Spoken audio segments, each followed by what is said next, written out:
দেখুন, তৃণমূল কংগ্রেস কোনো মতেই ক্ষমতায় এবারে ফিরছে না। তার কারণ হচ্ছে তৃণমূল কংগ্রেস নিজেও বুঝতে পারছে যে প্রায় অ্যাকাউন্টসে দেখা যাচ্ছে, হিসেবে দেখা যাচ্ছে যে বিজেপি ক্ষমতায় আসবে। এ নিয়ে দ্বিতীয় প্রশ্নের কোনো অবকাশই নেই। 6 তারিখ বলছে আমি অবস্থানে বসবো। 6 তারিখই কেন? আজ নয় কেন? আমার যদি বিক্ষোভ দেখানোর থাকে তাহলে আমি 6 তারিখই বসবো কেন? আজকে কেন বসবো না? কারণ ওই দিন শুক্রবার। রাজ্যের মুখ্যমন্ত্রী মমতা বন্দ্যোপাধ্যায় নিজে নির্বাচন চাইছেন না। আর কোনো হিন্দুর কোনো ভয় নেই, সব হিন্দুর নাম থাকবে। সব নাম বাদ গেছে, তাতে তৃণমূলের উপকার হবে না। ওই ভোটগুলো তৃণমূলই পেত চুরি ডাকাতি করে। এই এত ভোট কাটা যাওয়ার পর সংখ্যা যেভাবে নামছে সার্ভে রিপোর্টে, তাতে মাথা খারাপ হওয়াটা স্বাভাবিক। ভয় পাবেন কেন আমি তো বুঝতে পারছি না। উনি ভয় পাচ্ছেন কেন? কি এমন জুজু দেখিয়েছে? কিছুই করেন এখনো পর্যন্ত। এখনো তো ইডির ফাইল কেসের মামলার এখনো কোনো রায় বেরায়নি। সেটা বেরাক, তারপর তো ভয় পাবেন কি পাবেন না তখন বোঝা যাবে। স্বরাষ্ট্রমন্ত্রী অমিত শাহ যা ঘোষণা করে দিলেন তাতে কি তৃণমূলের শেষ পেরেক পুঁতে দিলেন তিনি কার্যত, এটাই কি বলা যায়? দেখুন, তৃণমূল কংগ্রেস কোনো মতেই ক্ষমতায় এবারে ফিরছে না। তার কারণ হচ্ছে তৃণমূল কংগ্রেস নিজেও বুঝতে পারছে যে প্রায় 90টা আসন ভারতীয় জনতা পার্টি লাস্ট লোকসভায় জিতেছিল এবং প্রায় 80টা আসন এরা লুটে নিয়েছিলেন। এখনই প্রায় 1 কোটির উপরে ভোট কাটা যাচ্ছে বেআইনি ভোটার সব। এই ভোটটা তো পেত তৃণমূল কংগ্রেস। তৃণমূল আসবে না বুঝে ওরা বুঝতে পেরেছে। তাই দেখবেন আমরা আমাদের এবারে আক্রমণ শুধু তৃণমূলকে করছে এমনটা না, আমরা কি কি দিতে পারবো সেটা জানাচ্ছি। এবং কেন্দ্রীয় স্বরাষ্ট্রমন্ত্রী সরাসরি অ্যাড্রেস করেছেন যুবাদের ব্যাপারে। যারা যুবক, যারা ইউথ, তাদের চাকরি চাই। এরা ভাতা দিতে চায় 1,500 টাকা। 40 বছর হয়ে যাওয়ার পর তার আর চাকরি নাই, সে ছেলেটা কি করবে? ভয়ঙ্কর পরিস্থিতি। সেই জন্য উনি স্পষ্ট করে দিয়ে গেছেন আজকে, যুবাই ভবিষ্যৎ, আর ভবিষ্যৎ চায় বিজেপি ক্ষমতায় আসুক বাংলায়। শুধু একটা কথা বলবো, আপনি বললেন যে আপনারা ভাবছেন, এখন আর বলছেন না তৃণমূলকে পরাজিত কি করে করবেন, এখন আপনারা পলিসি মেকিং নিয়ে ব্যস্ত যে কি কি পলিসি আপনারা এখানে ইমপ্লিমেন্ট করবেন। সাধারণ অনেকে তৃণমূল সমর্থকের একটা কথা বলে যে বিজেপির একটা সব থেকে বড় দোষ, বিজেপি ভেবে নিচ্ছে নির্বাচনের আগে তারা ক্ষমতায় চলে এসেছে। এটা কি, কিভাবে, কি উত্তর? নির্বাচনের আগে তো আগেই 2021-এ ক্ষমতায় এসছে, দোষ আবার কি? 2021-এ ওরা চুরি না করলে তো বিজেপি আজকে ক্ষমতায় ছিল। সে এইবার অটোমেটিক্যালি অ্যাকাউন্টসে দেখা যাচ্ছে, হিসেবে দেখা যাচ্ছে যে বিজেপি ক্ষমতায় আসবে। এ নিয়ে দ্বিতীয় প্রশ্নের কোনো অবকাশই নেই। অভিষেক বন্দ্যোপাধ্যায় তো বলছেন যে স্পেশাল এফআইআরই করুক আর এফআইআরই করুক, ক্ষমতায় তৃণমূলই আসবে এবং আসন সংখ্যা। তো উনি কি করে বলছেন নির্বাচনের আগে? যে প্রশ্ন আমার বিরুদ্ধে আপনারা করছেন, সেই প্রশ্ন ওনাকে জিজ্ঞেস করুন, উনি বলছেন কি করে? তাহলে উনি কনফিডেন্ট যে এইসব চুরি ডাকাতি কোষে যা হয়েছে এবারে তা হয়ে যাবে। হবে না, চাপ আছে। কোন দিক থেকে চাপ? কেন্দ্রীয় বাহিনী সরাসরি সাধারণ মানুষ যারা বুথে গিয়ে ভোট না না, যেখানে যেখানে চুরি করতো সেগুলো আমরা অনেকটা আটকাতে পেরেছি। এটা এসআইআর না হলে আমরা জানতেই পারতাম না যে 1.5 কোটি ভোট পুরো জালি। ভোটের কোনো এক্সিস্টেন্স নেই, ভোট পেতো এরা, ওই ভোটে জিততো। জনসংযোগ করছেন একদম, করে থাকেন সবসময়। মাটির মানুষ একদম মাটিতে গিয়ে রীতিমতো কথাবার্তা বলছেন মানুষের সাথে। সেই মানুষ দুর্বৃত্তায়নের ভয়ে যে যারা বাড়িতে থাকতেন নির্বাচনের দিন ভোট কেন্দ্র অব্দি পৌঁছাতে পারছে, তারা আজকে কি বলছে আপনাকে? ভয় কেটে গেছে, ভয় কেটে গেছে। তৃণমূলকে আর কেউ ভয় পায় না। মা চায় তৃণমূলটা যাক। তৃণমূল না গেলে তাদের কোনো উন্নয়ন নেই, তারা বুঝে গেছে। এই যে মহিলাদের 500 টাকা ভিক্ষের মতো দিয়েছে, 1000 টাকা দেওয়া হলো, অন্তত দিতে পারলো না। 50,000 টাকা দেয় উড়িষ্যায়, 10,000 টাকা দেয় বিহারে। তো এখানে কেন হবে না? 2 কোটি লাখপতি দিদি হয়েছে, এটা দেওয়ার ক্ষমতা নেই এদের? দেবে না, চোর। হ্যাঁ, সন্তু পান বিজেপিতে যোগদান করলেন, কি বলবেন? সে ছেলে ভালো ছেলে, সে এবারে আগামী দিনে তার রাজনৈতিক ক্যারিয়ার যথেষ্ট ভালো। সে ভালোভাবে কাজ করবে। সে তো কষ্ট পেয়েছে না, সে নিজেও ইউথ, সে গ্রামের জেলার ছেলে। সে ভেবেছিল এখানে কাজ পাবে, চাকরি পাবে, পায়নি। তাই এই লড়াইয়ে সে প্রতিদিন রাস্তায় দেখতে দেখতে দেখতে দেখতে সিদ্ধান্ত নিয়েছে। সমস্ত যুবরাই তো চায় ভারতীয় জনতা পার্টিতে আসতে। বিরোধীরা একটা কথা বলছে যে সন্তু পান যে প্রফেশনের সাথে ছিলেন লিঙ্কড ইনক্লাইন্ড, সাংবাদিকতা, নিরপেক্ষতার সাথে সাংবাদিকতা করা হয়, সে জায়গা থেকে তার এই রাজনৈতিক একটা মেরুকরণের মধ্যে আসা, কি বলবেন? পৃথিবীতে কে নিরপেক্ষটা কে আমি জানতে চাই। কে নিরপেক্ষ? নিরপেক্ষ সব এক ওয়ার্ড। নিরপেক্ষ বলে কিছু হয় না, প্রত্যেকের একটা না একটা পক্ষ থাকে। ও মানুষের পক্ষে কথা বলেছে, সেটা এখন কারোর হচ্ছে বিজেপি মানুষের পক্ষে কথা বলছে বলে কারণ মনে হচ্ছে সেটা বিজেপির পক্ষ। তৃণমূলকে ভোট দেওয়ার ভুল করলে এখানে ভাইপো শাসন হবে বললেন অমিত শাহ, কি বলবেন?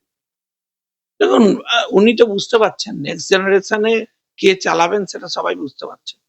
এখন যিনি চালাবেন তার হাতে বাংলা আদৌ সুরক্ষিত থাকবে কিনা সেটা নিয়ে লোকে সন্দিহান। সেই প্রশ্নটাই অমিত শাহ তুলে দিয়ে গেলেন। তাই জন্য বলেছেন ভোট দয়া করে তৃণমূলকে দেবেন না, নষ্ট করবেন। বিচার ব্যবস্থার একাংশকে কাজে লাগিয়ে পশ্চিমবাংলার বিধানসভা ভোট বিজেপি পিছিয়ে দিতে চাইছে বলে দাবি করছেন অভিষেক বন্দ্যোপাধ্যায়। সেই সঙ্গে তার এও অনুমান ধীরে ধীরে পশ্চিমবঙ্গের সাংবিধানিক সংকট তৈরি করার কৌশল নেওয়া হয়েছে।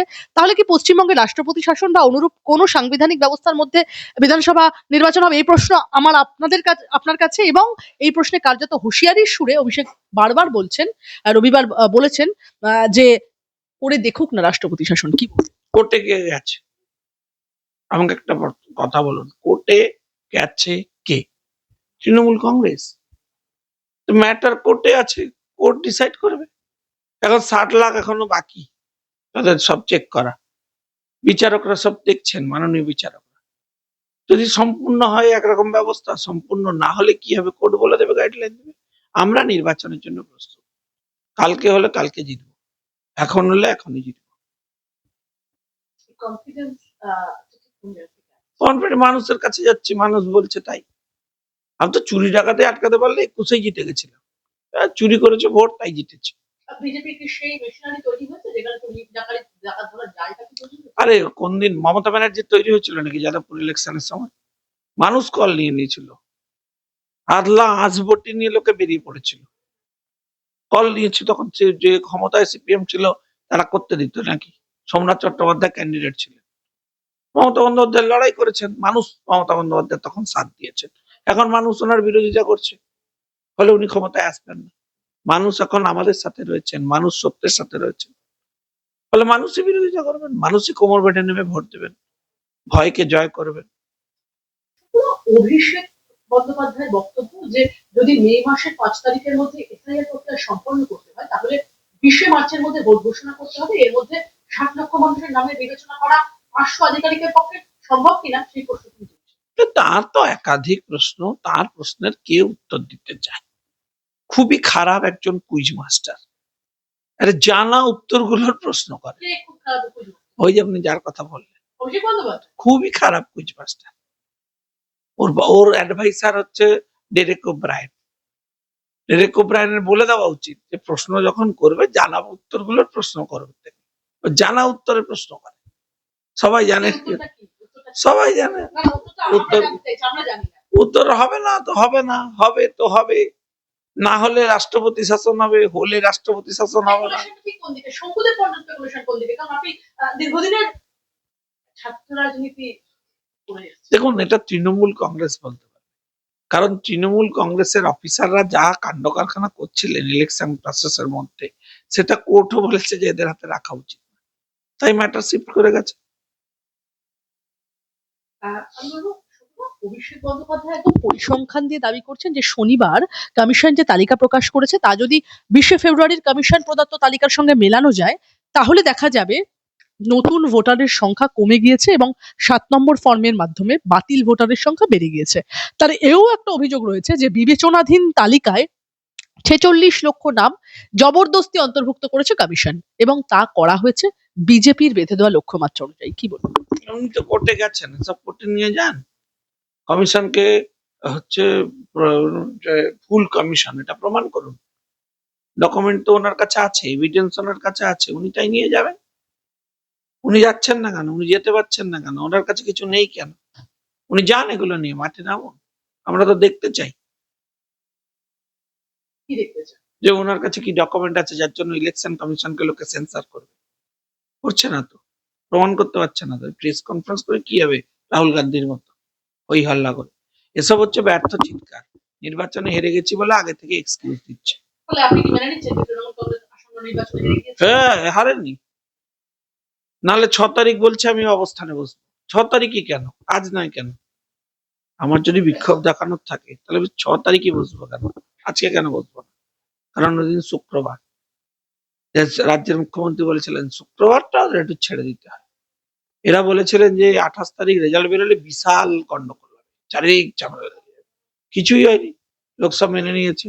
এখন শুক্রবার বসে উনি বিভিন্ন জায়গায় উস্কে টুসকে কিছু একটা করার চেষ্টা করবেন। এই তো চেষ্টা, অপচেষ্টা, মাঠে মারা যাবে। শঙ্কুদা, আমরা দেখেছিলাম যে মালদা মুর্শিদাবাদে দায়িত্ব পাওয়ার পরে জুডিশিয়াল অফিসাররা রীতিমতো শঙ্কিত ছিলেন কিভাবে তারা তাদের ডিউটি পালন করবেন মালদা মুর্শিদাবাদে।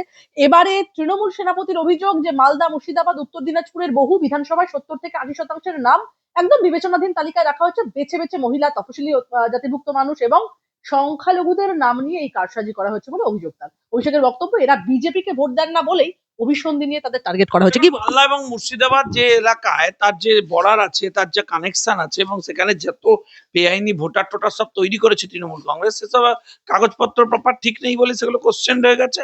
আর তার তো আমরা বিচার করবো না, তার তো আদালত বিচার করবে। আদালত বিচার করে যদি রাখার হয় রাখবে, যদি ছেটে ফেলে দেওয়ার হয় ফেলে দেবে। ওনারা তো হয়েছে কেন, ওনারা তো পজিটিভ অ্যাপ্রোচ কেন এদের প্রতি?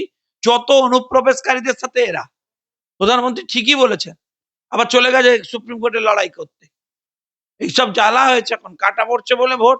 আমি জানতে চাই মমতা বন্দ্যোপাধ্যায় সে ডকুমেন্টটা কই, যেটা ছুড়ে মেরে দিয়েছিলেন। তাতে যে নামগুলো ছিল সেগুলো আমি দেখতে চাই, যে সেগুলো কাটা হয়েছে না আছে না গেছে। 11 বছর ক্ষমতায়, 12 বছর ক্ষমতায় আছেন, 15 বছর ক্ষমতায় থাকতে চললেন। লজ্জা শরম বলে কিছু আছে? থাকলে এসব করতেন না প্রেস কনফারেন্স। তপশিলি মহিলাদেরকে বাঁচা হচ্ছে বলছে বিজেপি টার্গেট। কোনো হিন্দুর কোনো ভয় নেই, সব হিন্দুর নাম থাকবে। একদম কোনো হিন্দুর কোনো ভয় নেই, সমস্ত হিন্দুর নাম থাকবে। জালি জালি জালি লোকেদের নাম থাকবে। আপনারা সংখ্যালঘু বিদ্বেষী বলছে তো। কারা কারা? আপনারা তো সংখ্যালঘু এইসব বলে সংখ্যালঘু ভোটে জিততে পারবেন না, কারণ ওনার কাছ থেকে মৌসুম বেনজির নূরের মতো সংখ্যালঘু মুখ ছেড়ে চলে গেছে। আমি বলবো শুকুদা, প্রতিকুরকে নিয়ে এসে সেটেল করা যাবে না কেস। প্রতিকুরকে নিয়ে এসে সংখ্যালঘু আমাদের সাথে আছে এটা এস্টাবলিশ করা যাবে না। আমি বলবো শুকুদা, কিভাবে মানে মানে 5.5 লক্ষ নাম বাদ গেল। রবিবার সাংবাদিক বৈঠক থেকে সেই প্রশ্ন তুলছেন, দেশের শীর্ষ আদালতে যাওয়ার হুঁশিয়ারি দিলেন অভিষেক বন্দ্যোপাধ্যায়, পাশাপাশি মুখ্য নির্বাচন তৃণমূল এখন আদালতে গিয়ে নির্বাচনটা ঠেকাতে চাইছে, এটা হচ্ছে তৃণমূলের উদ্দেশ্য। এর আগেও চেষ্টা করেছে, এখনো চেষ্টা করে যাচ্ছে। বুঝেছে হেরে যাব, যতদিন একটু টিকে থাকা যায়। শুকুদা, অভিষেক বন্দ্যোপাধ্যায় তো বলছেন যে রীতিমতো পালিয়ে বাঁচতে পারবেন না মুখ্য নির্বাচন কমিশনার জ্ঞানেশ কুমার। থ্রেট তো থ্রেট, ওর এগেইনস্টে অফিসিয়ালি অ্যাকশন নেওয়া উচিত নির্বাচন কমিশনের, আইনানুগ ব্যবস্থা গ্রহণ করা উচিত। আপনাদের সাজেশন সেটাই। আমি তো দাবি জানাচ্ছি, এটাই করা উচিত। চূড়ান্ত ভোটার তালিকা প্রকাশের পর যেসব নাম বাদ গেছে, এটা কি বিজেপি পক্ষে নেবে?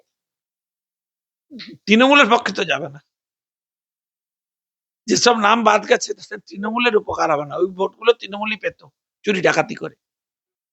ফির আরেকবার অভিষেক বন্দ্যোপাধ্যায় দাবি করছেন যে আগের বারের থেকে আসন এবং ভোট দুই বাড়বে তৃণমূল, তার কথায় এসআইআর করুন। ঠিক আছে, আমি বুঝি, এই আমি জানি এই চাপে মাথা খারাপ হয়ে যাওয়া স্বাভাবিক। এই এত ভোট কাটা যাওয়ার পর সংখ্যা যেভাবে নাপছে সার্ভে রিপোর্টে, তাতে মাথা খারাপ হওয়াটা স্বাভাবিক। মুখ্যমন্ত্রী মমতা বন্দ্যোপাধ্যায়ের বিধানসভা কেন্দ্র ভবানীপুর থেকে নাম বাদ করার সংখ্যা নিয়ে রাজনৈতিক মহলে নানাবিধ আলোচনা হয়। ওই জন্য উনি বলেছেন আমি একটা ভোটে হলেও জিতবো। শেষ পর্যন্ত উনি ওখানে নির্বাচনে দাঁড়ান, আমি এটাই চাই। অভিষেক বন্দ্যোপাধ্যায় তো বলছেন ভবানীপুরে এখনো পর্যন্ত 1,48,000 নাম আছে, 80% যদি ভোট পড়ে তাহলে 1 লক্ষ ভোট মমতা বন্দ্যোপাধ্যায়। আচ্ছা ঠিক আছে, উনি এসব অনেক কিছু বলবেন, ওনার প্র্যাকটিক্যাল কি করতে পারবেন সেটা নিয়ে আমি খুবই সন্দেহ। আমি বলছি যে মমতা বন্দ্যোপাধ্যায় বলেন আমি সব অমানবিক ভিন্ডিকটিভ কাজ, ভীরু মানুষ পেছন থেকে লড়াই করে, ওরা জেনে শুনে নাম কেটেছে, আমার কেন্দ্র 60,000 নাম কাটা গেছে। আমার প্রশ্ন, আপনি বলেছিলেন একটাও ভোট আমি কাটতে দেব না, কি করেছেন? আপনার কেন্দ্রে এই এত সংখ্যক ভোটার তৈরি হলো কি করে? আমার প্রশ্ন আপনার কাছে। আমরা যদি বলি যে সরাসরি আপনাকে জেতানোর জন্য ইচ্ছা করে আপনার অফিসাররা এই সমস্ত কাণ্ড করেছেন, কি উত্তর দেবেন? ওইটা নিয়ে তদন্ত হওয়া দরকার, এফআইআর হওয়া দরকার, যে ভবানীপুরে এত আসন কেটে গেল কি করে, এই নাম উঠেছিল কি করে, কারা কারা যুক্ত, কোন কোন ইয়ারেরা ইনভলভ আছেন, কারা নাম তুলেছেন, তাদের কেন গ্রেপ্তার করা হবে না? 65,000 নাম কাটছে, 1,20,000-এর উপর এফেক্ট।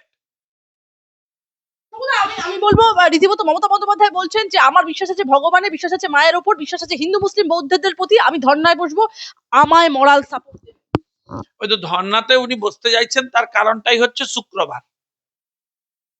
দিয়ে ওটাকে উনি এজেন্ডা বানাতে যাচ্ছেন, ওনার থেকে শিফট করছে মুসলিমরা। ওরা বুঝেছেন যে ওদের কোনো উন্নয়ন হয়নি, ওরা বুঝেছেন যে সর্বনাশ করে দিয়েছে। মমতা বন্দ্যোপাধ্যায় বলছেন যে আমার জীবন স্ট্রাগল করে শুরু হয়েছে, মৃত্যু হবে struggle করে। সবাইকে ভয় দেখাতে পারলো আমাদের। ভয় পাবেন কেন আমি তো বুঝতে পারছি না, উনি ভয় পাচ্ছেন কেন? কি এমন জুজু দেখিয়েছে? কিছুই করেন এখনো পর্যন্ত। এখনো তো ইডির ফাইল কেসের মামলার এখনো কোনো রায় বেরায়নি, সেটা বেরাক, তারপর তো ভয় পাবেন কি পাবেন না তখন বোঝা যাবে। আমার শেষ প্রশ্ন একটাই, এসআইআর এর নামবাদের প্রতিবাদ 6ই মার্চ মেট্রো চ্যানেলে ধর্নায় বসবেন মমতা বন্দ্যোপাধ্যায়। আমি বলবো আবারও কি একটা ঐতিহাসিক দিন হবে নাকি 2007 সালের মতো? সংখ্যালঘুদের উস্কানো হচ্ছে ভাই। শুক্রবার কেন? ধর্না তো কাছ থেকে বসতে পারতেন, গতকাল বসতে পারতেন। ওনার ডাকে সাড়া দিচ্ছেন না, সংখ্যালঘু মানুষরা সাড়া দিচ্ছেন না, তাই ওনার এসব ষড়যন্ত্র, রাজনৈতিক ষড়যন্ত্র, আমার মনে হয় ওনার অনুমতি ক্যান্সেল করে দেওয়া উচিত, ইলেকশন কমিশনের ইন্টারভেন করা উচিত এবং এই ধরনের আন্দোলন কর্মসূচি বন্ধ রাখা উচিত। আমি নির্বাচন কমিশনের বিরুদ্ধে, আম্পায়ারের বিরুদ্ধে সরাসরি আন্দোলন করে সেই খেলায় পার্টিসিপেট করব কোন যুক্তিতে? তাই ওনাকে বলা উচিত যে ভাই আপনি ইলেকশন কমিশনকে মানেন না, দেশকে মানেন না, কোনো কেন্দ্রীয় এজেন্সিকে মানেন না, একটা আলাদা দেশ করতে চাইছেন নাকি? শুনুন, আমার মনে হচ্ছে যে রাজ্যের মুখ্যমন্ত্রী মমতা বন্দ্যোপাধ্যায় নিজে নির্বাচন চাইছেন না। তিনি যদি নির্বাচন চাইতেন তাহলে তো তিনি ইলেকশন কমিশন যা করছে সেই প্রসেসকে দ্রুততার সাথে পারফর্ম করার জন্য নেমে পড়তেন। উল্টে তিনি একাধিকবার করতে যাচ্ছেন, একাধিকবার, একটাই কারণে, যাতে কোর্ট থেকে এই সমস্ত মামলা দিয়ে ব্যাপারটাকে ডিলে করিয়ে ইলেকশনটা পিছিয়ে দেওয়া যায়। কারণ তৃণমূল কংগ্রেস সম্পূর্ণরূপে অপ্রস্তুত, হারবে, ব্যাগ গোছাচ্ছে ওরা।